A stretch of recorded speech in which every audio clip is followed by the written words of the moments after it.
மக்களே, உங்கள் ஆண்டாளவாசி நிபுணர் ஆத்தூர் சிவபிரகாசம். நம்ம எப்பவுமே வாஸ்து நீங்க பாக்குறீங்கன்னா வாழ்க்கையில மிகப்பெரிய வெற்றி அடையறதுக்காக பாக்குறீங்க. பட் இப்போ ஒரு நண்பர் என்ன சொன்னார்னா, என்கிட்ட நான் ஒரு வண்டி ஒரு மிகப்பெரிய தொழில் பண்ண போறேன், எனக்கு ஒரு வாகனம் தேவைப்படுது, வண்டி தேவைப்படுது, நான் அந்த வண்டி போட்டு வாழ்க்கையில ஒரு மிகப்பெரிய வெற்றி அடையணும்னு என்கிட்ட போன் பண்ணி கேட்குறாங்க. ஸோ அவங்களோட வீடு எப்படி பார்த்தீங்கன்னா சவுத் வெஸ்ட் தப்பா இருக்குது. அதனால சவுத் வெஸ்ட் தப்பா இருக்கிறதுனால தென்மேற்கு தவறா இருக்கும் பொழுது அவருடைய ஜாதகத்தை கொண்டு எங்கிட்ட கொடுக்குறாங்க. ஜாதகத்தை பார்க்கும் பொழுது எப்படி இருக்குதுன்னா, அவர் நான் தெளிவாகவே சொல்றேன், நான் சொன்னாலும் சொல்லலனாலும் நீங்க வண்டி போட்டு தீருவீங்க.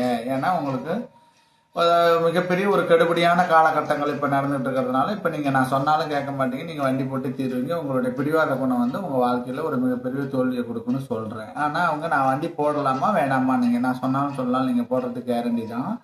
ஏன்னா உங்களுடைய ஜாதகத்துல 1-4-7-10 சரியாக இல்லை. 1-4-7-10 சரியாக இருக்கும் பொழுது லக்னமும் 4ஆம் இடமும் 7 கலத்திர ஸ்தானமும் 10 தொழில் ஸ்தானமும் கரெக்டா இருந்தா மட்டும்தான் வாழ்க்கையில ஒரு மிகப்பெரிய வெற்றி அடைய முடியும். ஆனா அவருக்கு நான் சொல்லும் பொழுது அவர் என்னுடைய வார்த்தையை கேட்கவில்லை. அவர் கேட்க மாட்டாருன்னா முன்னாடியே அவருடைய ஜாதகத்துல இருக்குது இல்லைங்களா. அதனால நான் சொல்லும் பொழுது இப்படி நீங்க இப்ப நீங்க வாழ்க்கையில ஜெயிக்கணும்னா இப்போ நீங்கள் வேலைக்கு போகிறது நான் மகா உத்தமம், எனக்கு 20,000 ரூபா சம்பளங்கிறது 30,000 கொடுங்கன்னு சொல்லிட்டு நீங்கள் வேலைக்கு போனீங்கன்னா வாழ்க்கையில் இப்போ உங்களுக்கு வேலைக்கு போனால் வாழ்க்கையில் மிகப்பெரிய வெற்றி அடைவீங்கிற ஒரு ஆஃபர் இருக்குது. நீங்கள் சொந்த தொழில் இப்போ செய்யக்கூடாது, சொந்த தொழில் செய்யக்கூடிய நேர காலங்கள் இப்பொழுது உங்களுக்கு சூட்டபுளாக இல்லைங்கிறத நம்ம தெளிவாக எடுத்து சொன்னோம். ஆனால் அவர் மிகுந்த சிரமத்துக்கு இடையில ஒரு 10 லட்ச ரூபா 2 ரூபா வட்டிக்கு கடன் வாங்கி ஒரு மிகப்பெரிய வண்டியை போட்டு எடுத்துகிட்டு போய் வண்டி ஓட்டுறேன்னு சொல்லி ஓட்டினாங்க. எல்லாருக்குமே சூப்பராக வண்டி ஓடிச்சு. ஆனால் பட் அவருக்கும் வண்டி ஓடிச்சு, எல்லாத்துக்கும் ஓடின மாதிரி அவருக்கும் வண்டி ஓடிச்சுங்க. ஆனால் பட் இப்போ ஒரு 6 மாதம் கழிச்சு ஒரு கணக்கு பார்க்கும் பொழுது அவர் வேலைக்கு போனால் ஒரு 1,50,000 லட்ச ரூபா 2 லட்ச ரூபா சம்பாதிச்சிருக்கலாம். 6 மாதத்துக்கு கம்மியாக வச்சுக்கிட்டாலும்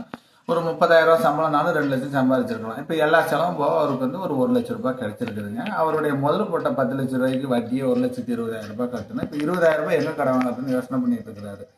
அதனால வாழ்க்கையில நீங்க ஜெயிக்கணும்னா வாஸ்துப்படி உங்க வீடு அமைஞ்சா மட்டும்தான். ஜாதகத்தை யாராலும் மாற்றவே முடியாது. 10ல் ராகு இருக்கிற அவருக்கு 12ல் போய் உட்காருங்கன்னு நம்மளால சொல்ல முடியாது. நவகிரகங்கள் அவங்க எங்க இருப்பாங்களோ, பிறக்கும் பொழுது எங்க இருந்தாங்களோ அங்கதான் இருக்க முடியும். ஸோ ஜாதகத்தை யாராலுமே மாற்ற முடியாது. ஆனா நீங்க வாஸ்து முறைப்படி ஒரு வீடு கட்டி அதுல நீங்க வாழ்க்கையில வாசம் செய்யும் பொழுது உங்களுடைய வாழ்க்கையில எப்பவுமே ஜாதகங்கள் வேலை செய்வது குறைவாக இருக்கும். ஜாதகத்தால் ஏற்படுற கஷ்டங்கள் ரொம்ப கம்மியா இருக்கும். அப்படியே கஷ்டம் வந்தாலும் தாங்கிக்கூடிய சக்தி அந்த வீடு உங்களுக்கு நிச்சயமா கொடுக்கும்.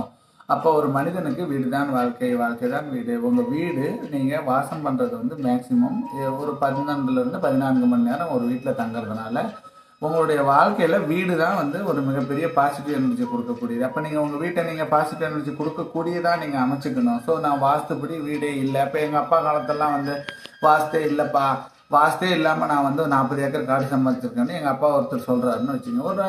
நான் ஒரு வாஸ்து பார்க்க போகும் பொழுது ஒரு வாடிக்கையாளர் சொல்கிறாரு, எங்கள் அப்பா ரொம்ப என்னை டார்ச்சர் பண்ணுறாருங்க, அவருக்கு ஒரு 40 ஏக்கர் நான் காடு சம்பாதிச்சிருக்கேன், இந்த வீட்டில் தான் சம்பாதிச்சிருக்கிறேன்னு சொல்கிறாரு. ஆனால் அக்னி மூலையில் லெட்டின் ரூமும் செப்டிக் டேங்கும் போட்டதுனால அந்த வீட்டில் இருக்கிற அவருடைய 2 குழந்தைங்களும் சிசேரியனாக போய் ஆப்ரேஷன் நடந்தது. அந்த அம்மாவுக்கு மனநிலை சரியில்லை, அவங்களுக்கு உடல்நிலை சரியில்லாமல் இதெல்லாம் அவங்க வாழ்க்கையில் நடந்துகிட்டே தான் இருக்குது. ஆனால் பட் அவர் என்ன சொல்கிறாருன்னா, இல்லைப்பா நான் அந்த வீட்டில் இருந்துட்டாங்க 40 ஏக்கர் காடு சம்பாதிச்சேன், வீடு சம்பாதிச்சேங்கிறாரு. 400 ஏக்கர் சம்பாதிக்க வேண்டிய மனிதர் 40 ஏக்கரோட சுருங்கி போயிட்டாருங்கிறது நமக்கு தானே தெரியும். ஸோ வாஸ்து பார்க்கும் பொழுது அந்த அவருடைய தென்கிழக்கை சரி பண்ணி எப்போ நீங்கள் இந்த தென்கிழக்கை நீங்கள் சரி பண்ணுறீங்களோ, செப்டிக் டேங்கோ அல்லது நம்ம கழிவறையோ கழிவுநீர் தொட்டியோ அந்த இடத்துல இருந்ததுன்னா, அல்லது மேல்நிலை நீர் தொட்டி இருந்தாலும் வாழ்க்கையில் அந்த வீட்டோட குடும்ப தலைவிக்கு ஒரு மிகப்பெரிய கஷ்டம் ஏற்படும், ஆரோக்கிய குறைபாடு ஏற்படும். ஸோ அது இல்லைப்பா நான் நல்லா இருக்கிறேன் அப்படின்லாம் சொல்லவே முடியாது. ஏன்னா ஒரு வீடு வேலை செய்வதற்கு அந்த வீடு நீங்கள் ஜல்லி மணல் செங்கல் எல்லாம் போட்டு வீடு கட்டி ஒரு கணபதி ஹோமம் பண்ணும்போது அந்த வீட்டுக்கு உயிர் வருது.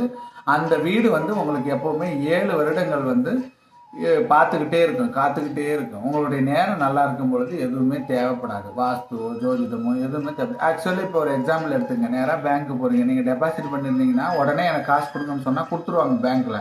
இல்லைப்பா எனக்கு ஒரு 10 லட்ச ரூபா கிரெடிட் கொடுப்பான்னு சொன்னால் கொடுக்க மாட்டாங்க. ஏன்னா கடன் நிச்சயமாக கிடைக்கவே கிடைக்காது. ஸோ நீங்கள் உங்கள் நேரம் நல்லா இருக்குதுன்னா டெபாசிட் மாதிரி அது வரைக்கும் நீங்கள் ஓட்டிக்கலாம் உங்கள் வாழ்க்கையை. ஆனால் வாஸ்து அவங்களுக்கு வேலை செய்யலையா? ஆனால் செய்யும். எப்போ செய்யும்? சனியும் கேதுவும் சுப கிரகங்கள் இருக்கும் பொழுது செய்யாது. அசுப கிரகங்கள் நம்மளுடைய வாழ்க்கை எப்பொழுதுமே நம்ம வாழ்க்கை 9 நவகிரகங்களால் ஆனதுங்கிறது உண்மை. அப்போ அது மாதிரி வரும் பொழுது இந்த அசுப கிரகங்கள் வரும்பொழுது நம்முடைய வாழ்க்கையில் ஒரு மிகப்பெரிய வாஸ்து ரோல் பிளே பண்ணணும். அப்போ நீங்கள் வாழ்க்கையில் நான் சொல்கிறேங்கிறதுக்காக பிளைண்டாக நம்ப வேண்டிய அவசியம் இல்லை. ஒவ்வொரு வீட்டையும் நீங்கள் வாஸ்து முறைப்படி இருக்கிற வீட்டையும் பாருங்க, வாஸ்து இல்லாத வீட்டையும் பாருங்க. அவங்களுடைய வாழ்க்கை முறை எப்படி இருக்குன்னு பார்த்தா, சரி வாழ்க்கை முறை மாறுதா இல்லையாங்கிறத நீங்க வாஸ்து முறைப்படி ஒரு வீடு கட்டி தான் பார்க்கணும். புது வீடு கட்டும் பொழுது நீங்க வாஸ்து முறைப்படி, ஆண்டாள் வாஸ்துப்படி, நல்ல மனையடி சாஸ்திர முறைப்படி நான் வரைபடம் போட்டு கொடுக்குறேன். நீங்க வாங்கிட்டு போய் கட்டுங்க. கட்டும் பொழுது உங்களுடைய வாழ்க்கை முறை நிச்சயமாக மாறும். இது நிதர்சனமான உண்மை. இதுவரைக்கும் பல 100 வீடுகள் கட்டி கொடுத்துருக்குறோம். ரொம்ப நல்லா இருக்கிறாங்க எல்லாரும். எல்லா மக்களும் நன்றாக இருக்கிறார்கள். நீங்களும் அதுபோல வளமோடு வாழ என்னுடைய அன்பான வாழ்த்துக்கள். வாழ்க வளமுடன். வாழ்த்துக்கள் நண்பர்களே.